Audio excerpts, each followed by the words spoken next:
daan tubig ko, ayan, dinilis na. Papunta ko yan sa baryo namin sa Pasig, Tamandasig. Ayan, ginawa na ko nila. Pagkita mo, linis ko ng daan tubig ko. Ano yung magiging solusyon para dumidire-diretso yung tubig.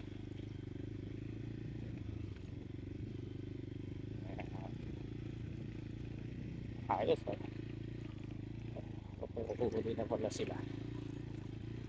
Hirap po ng daan pag ganitong tagulan, pero pag mabato, napapasukan mo yan. Ito, lumiit dito banda.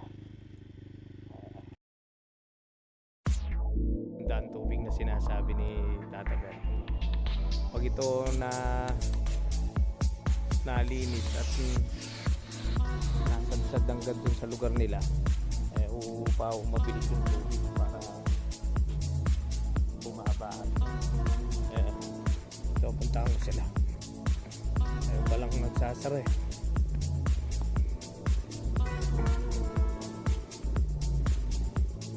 Ito yung bypass road oh. Malapad pala, 4 lanes. Ito, nalinis na nila dito. Bilis. Tapos doon oh. Tsaka to. Pag na-reprap po to, ayos.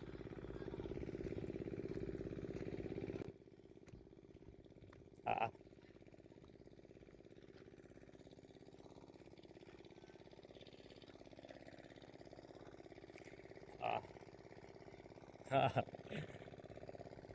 Ayan o.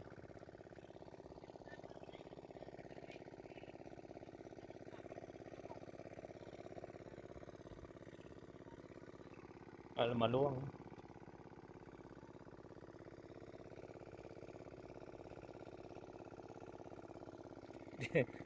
Di takla pa ata sa klod oh.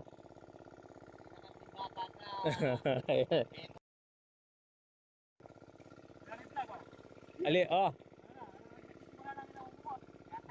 Ating asan? Kahit.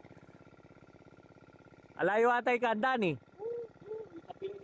Ay ta. Mano niya ka rin kay. Di bali pa kaduay wapay. Dapat na rin na pa. Kapag ka mandara, ka mag.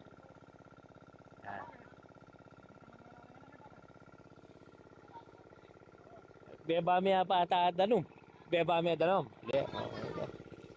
Kailangan di mo na binababa tubig, basal eh.